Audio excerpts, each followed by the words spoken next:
सुर्खियों में बनी हुई है बसपा की लालगंज लोकसभा सीट की प्रत्याशी इंदु चौधरी। गांव-गांव जाकर देर रात तक कर रही है प्रचार। जी हां साथियों, मैं सागर ननी और आप देख रहे हैं प्रबुद्ध भारत टीवी। अगर आपने हमारे चैनल को अब तक सब्सक्राइब नहीं किया है तो कृपया हमारे चैनल को सब्सक्राइब करें और बेल आइकन को दबाकर ऑल पर क्लिक करें। साथ ही हमारी इस रिपोर्ट को अपने दोस्त, परिवार और रिश्तेदारों में शेयर करना भी ना भूलें। दरअसल आपको बता दूं कि 2024 के लोकसभा चुनाव काफी दिलचस्प होते हुए जा रहे हैं।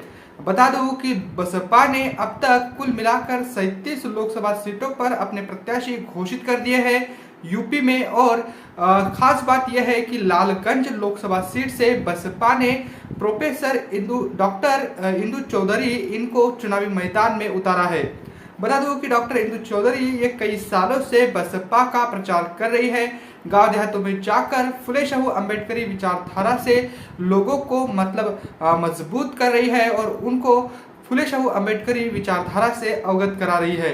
मान्यवर कांशीराम साहब के संघर्ष को भी वो देर रात तक हर गांव में जाकर बताती दिखती है। और ऐसे में अब खबर यह है कि लालगंज की लोकसभा सीट से बसपा ने बहन जी ने उन्हें चुनावी मैदान में उतारा है।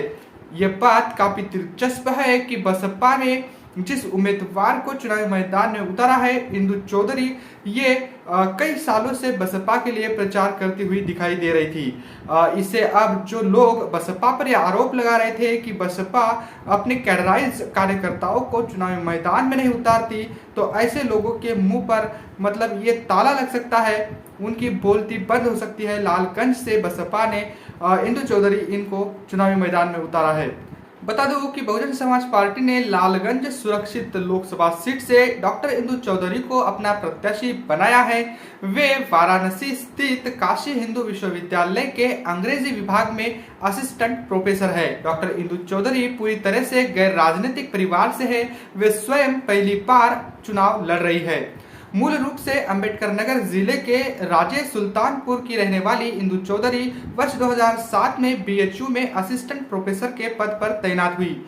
लखनऊ विश्वविद्यालय से अंग्रेजी में स्नातकोत्तर के साथ पीएचडी उन्होंने की है। उनके पति इंजीनियर महेंद्र प्रताप सिंह इटावा से वो भी वहां से रहने वाले हैं। बता दो कि वे भी सामाजिक कार्यकर्ता है। डॉक्टर इंदु चौधरी लंबे समय से बहुजन मूवमेंट के कार्यों से जुड़ी हुई है। पूर्वांचल के जिलों में संविधान के प्रति लोगों को जागरूक करने के साथ बहुजन मिशन को आगे बढ़ाने में वो लगी रहती थी। उन्हें सामाजिक जागरूकता के कार्यों के लिए सावित्रीबाई फुले इंटरनेशनल अवार्ड भी मिल चुका है। तो इस प्रकार से जो खबर है ये काफी महत्वपूर्ण है और इस बार बसपा ने एक कैडराइज्ड महिला को जो है चुनावी मैदान में उतारा है। बता दूं कि बसपा ने इससे पहले भी कई सारे ऐसे लोग चुनावी मैदान में उतारे जो कैडराइज थे, पार्टी के साथ पार्टी के लिए पूरी तरीके से समर्पित थे।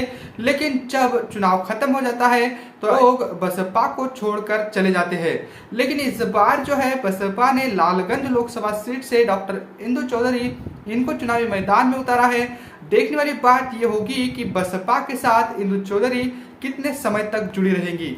फिलहाल आपको बता दूं कि बसपा जो है वो कैडराइज लोगों को चुनावी मैदान में उतारने की कोशिश कर रही है, जिसमें पहला नंबर इंदु चौधरी इनका लग चुका है। बसपा जो है कितने भी लोग आए जाए इससे कोई मतलब नहीं रहता है। बसपा का एक कैडर वोट है। बसपा देश की तीसरे नंबर की पार्टी है और इसके लिए वो किसी के भी साथ मिलकर चुनाव नहीं लड़ती। इसके साथ ही आपको बता दूं कि बसपा बगैर चंदे के साथ चुनावी मैदान में हर वक्त हर समय डटी रहती है। और ऐसे में आपको बता दूं कि बसपा अपने कार्यकर्ताओं के बदौलत, अपने कार्यकर्ताओं के बल पर देश की तीसरे नंबर की पार्टी बनी है। नेता आए जाए इससे बसपा के सेहत पर अब तक कोई भी असर नहीं पड़ा है। तो बसपा ने लालगंज लोकसभा सीट से इंदु चौधरी इनको अपना प्रत्याशी बनाया है। और बहुत सारे लोग भी अब ये बात कह रहे हैं कि बहन जी जो मिशनरी कार्यकर्ता है इनको चुनावी मैदान में नहीं उतारती है। और अब इन जैसे लोगों के मुंह पर यह तमाचा होगा। इंदु चौधरी इनको चुनावी मैदान में उतारकर बसपा ने इन सभी लोगों के मुंह को बंद कर दिया है। बता दूं कि अब 37 लोकसभा सीटें बसपा ने अब तक घोषित कर दी है। और इसके साथ ही ये भी आपको बता दूं कि बचे सीटों पर भी बसपा जल्द ही अपने प्रत्याशी घोषित कर देगी। बता दूं कि बसपा ने जितने भी उम्मीदवार घोषित किए हैं उनमें सोशल इंजीनियरिंग के बल पर चुनाव को लड़ने की तैयारी बसपा की दिख रही है और इसी प्रकार अलग अलग राज्यों में भी बसपा अपने उम्मीदवार घोषित कर रही है, जिसमें महाराष्ट्र में भी बसपा ने अब तक पहले और दूसरे चरण के उम्मीदवारों की घोषणा कर दी है।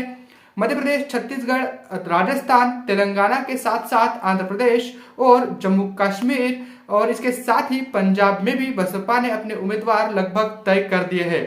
तो कुल मिलाकर बसपा जो है पूरी तरीके से चुनावी माहौल में दिखाई दे रही है। बसपा सुप्रीमो की रैलियां भी जल्द मतलब होने वाली है। पहली रैली बसपा की 11 अप्रैल को नागपुर में होने जा रही है, जहां से बसपा सुप्रीमो अपने चुनावी बिगुल फूंकने जा रही है।